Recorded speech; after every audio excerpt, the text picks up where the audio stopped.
me again. It is currently February, 5th today. Yes. And today is an absolutely amazing day. And so I thought I would share today with you. Today is the day that I have been officially 5 months purge free, which is so amazing. I can't even begin to tell you. Technically, it's not actually 5 months until I go to bed tonight and wake up tomorrow morning, just because I like to give myself, at least I usually give myself sort of that time in case between now, 5 o'clock p.m., and the time I go to sleep, I screw up. I usually don't announce it until after the day is come and gone, but I feel confident today, so it's good. 5 months. I don't know. If you told me that 5 months ago, I probably would have not believed you at all and called you some funny names. So here I am, 5 months purge free. It's possible. Okay, so last time we talked a bit about how you don't have to do the things that you think you have to do. And it's really funny how life works out sometimes. I was on Facebook, Tumblr, and somebody put up a photo, and it's one of those photos that's a pretty picture with a quote in the middle, and it said, "Your thoughts are possibilities, not probabilities." And that just so beautifully sums up what I was talking about last time, that it's really just, I don't know, it's a really beautiful way to say it. Your thoughts are possibilities, not probabilities. So just because it's there doesn't mean you have to do it, doesn't mean it's going to happen. And so today, what we're going to talk about, well, what I'm going to talk about, is something that I'm struggling with a lot lately. And yes, I've been doing really well with purging, but I'm still having trouble with restricting and anxiety and a lot of the thoughts that come along with eating disorders, and a lot of, most of my issues currently are residing in my body image and my ability to continue doing what I need to do, regardless of how I feel about my body and how it looks and feels. So, today, the topic is something that if I'd, again, told myself this even 5 months ago, I would have said, "You're stupid. You're wrong. It's not that easy. You can't just say that." But today we're talking about how all of those things that you feel like you can't do, not only can you do them, but you have to do them. So today I'm talking about just do it is my sort of catchphrase for today. So all of those times, personally, when I had trouble doing what I knew I needed to do, I got stuck. And I would say, "Oh, I really need to have a snack, but I've been staring at this cupboard for 2 hours and nothing is safe enough and good enough for me to have, and it doesn't also fit into my meal plan." So I would just stand there and sit against the wall staring at the cupboard for hours, because nothing was safe. And at that time, the longer I sat, the worse it got, and the worse it got, and the worse it got, and the more my thoughts kind of ran away with me. But now, if I ever feel that way, I just kind of just do it. If I ever feel that sort of pull to not do something, to not do what I know I need to do, I just sort of say, "Here we go," and I just do it. So if I'm having trouble finding a snack, the first food that pops into my head, I eat it, period. So today, apple. Today I was thinking about how it's snowy, I wasn't moving around a lot, I had to sit at my desk a lot doing work. I don't know if I'm going to be able to walk the puppy tomorrow. She's a little crazy. You can probably hear in the background, but she's cute, so it's okay. But I was thinking about all of the reasons why I couldn't have snack, and I was too busy to have snack, and my alarm goes off right at 3 o'clock saying, "Eat your damn snack," just to remind me so I don't forget, because it's so easy to forget. And so I saw my alarm and I said, "Oh, I'll deal with that in a second." And it was just so easy to skip it. But as I was at work, I was like, you know what? I have an apple in my bag. So I grabbed my apple and I started eating it. Obviously, I didn't finish it till now. But, yeah. So just do it. And it's funny. All of those people out there, when you tell them about eating disorders, oftentimes they say, "Just eat something." And we've all had people say this to us, especially loved ones, because they get so emotionally frustrated with the fact that honestly, eating is a pretty straightforward biological movement. You put something in, you chew it, your body digests it, and it takes all the nutrients that it needs. But for us with eating disorders, it's not that easy. And the people that love us can't stand that we can't just do this simple thing that they do without thinking about it, and something that causes them so much joy. And we were talking about it yesterday in my meditation class. So much bliss sometimes comes from eating for certain people. But for people like me, it's not bliss. It's usually pretty torturous. But the number of times that my husband or my friends said to me, just eat out of frustration is really staggering. And it seems like it should be easy, but we all know that it's not. And the fact that I'm telling you to just do it is really a statement to the fact that it is that easy. You think it's not because there's so much blocking your way. There's so much getting you stuck. So when I say just eat, you think, oh my gosh, I can't because of XYZ. But as soon as you take out all of that crap and bring it back to basics, it's just putting something in your mouth, chewing it, letting your body digest it. It's a pretty natural sort of thing to do. And once you take all the judgment and the comparison out of it, that's really what's holding you back. So personally, what helps me is to not allow there to be time for judgments. So like I said, the first thing that pops into my head, that's what I eat. If I'm sitting here for breakfast and I can't figure out what I want to do for breakfast, the first thing that pops into my head, that's what I eat, regardless of if it's safe, if it's not safe, if it's scary, if it is going to cause me a lot of anxiety, what I'm having for lunch later, what I did last night, what's happening later today. The first thing that pops into my head, that's what I eat. And I try and make it sort of a well-rounded meal. For instance, if I have, sticking with the apple example, if I get up and I don't know what I want for breakfast and I think of an apple because they're sitting on the counter and I say, apple, awesome, then I try and build something around that. So that could be yogurt, milk, toast, peanut butter, something to build it up. And I take all the judgments out of it and sort of put them aside for now and say, you know what, I'm going to deal with this later. A strategy that really helped me get through a lot of things, and actually still really does, but especially in the days when it's really hard,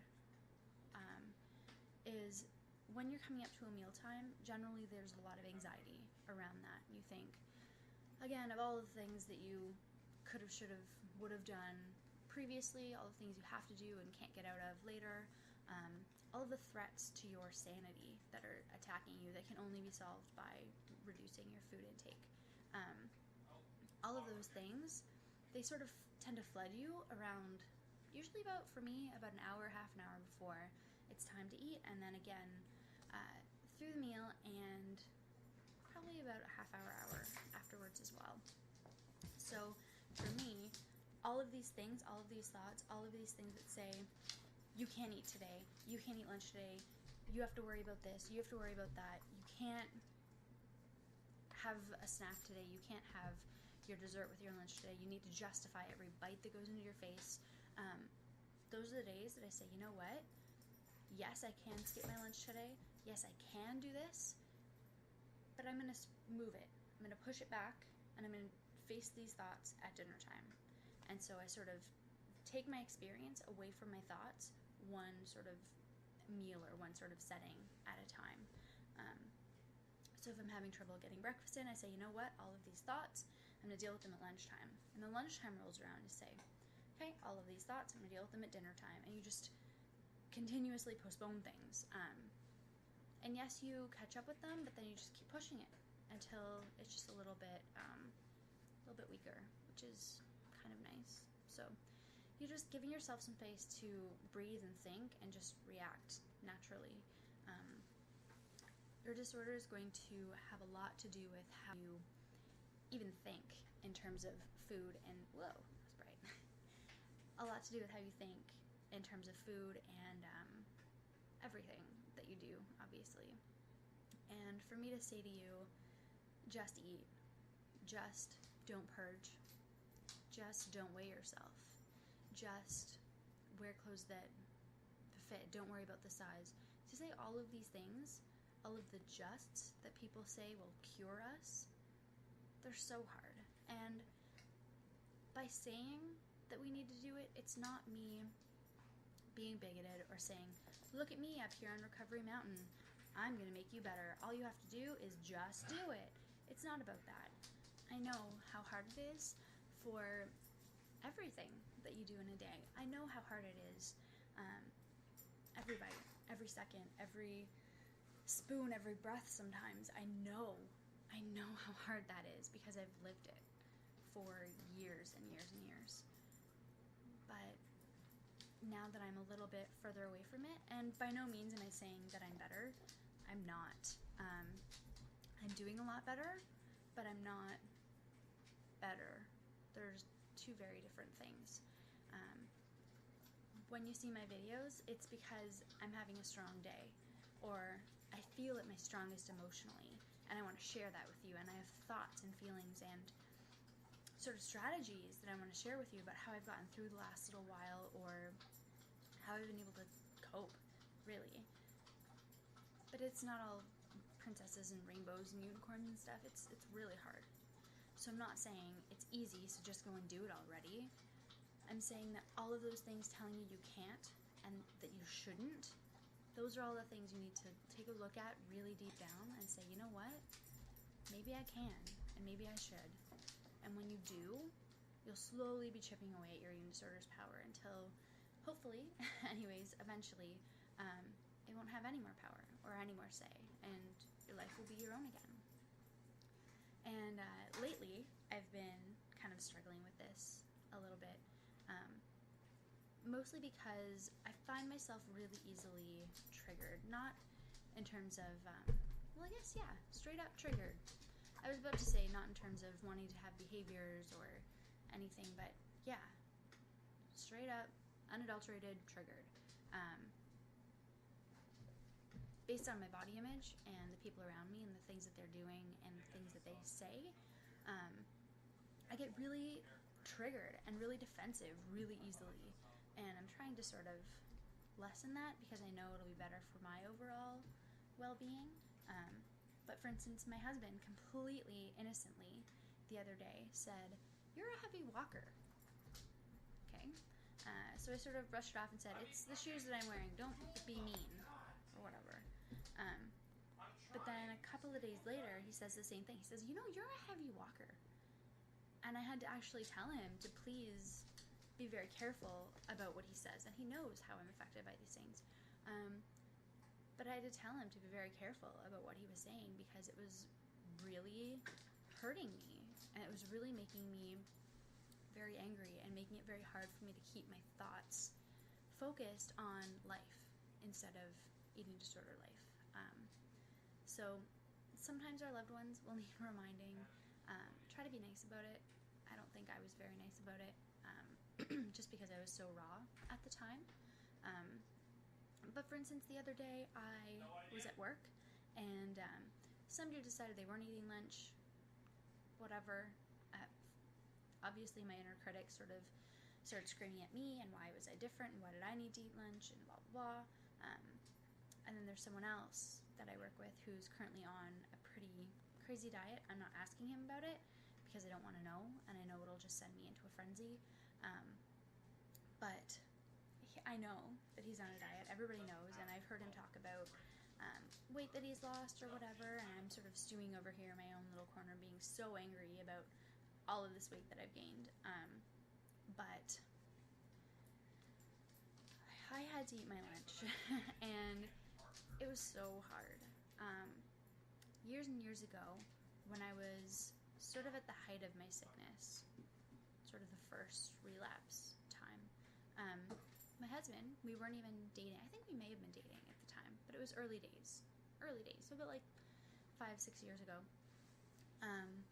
He sat there with me at a Subway because it was late at night and no one else had soup, begging me to eat this bowl of soup because he'd learned that I hadn't eaten in a while and had to, and the only thing I could do was soup.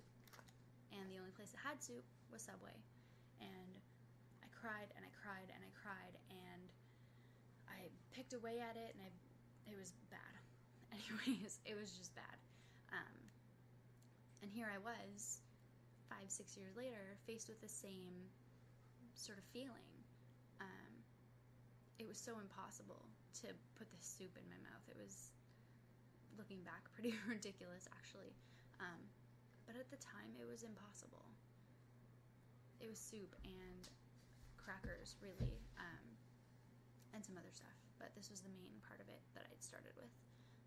But it was soup, and I couldn't get it together to just eat it.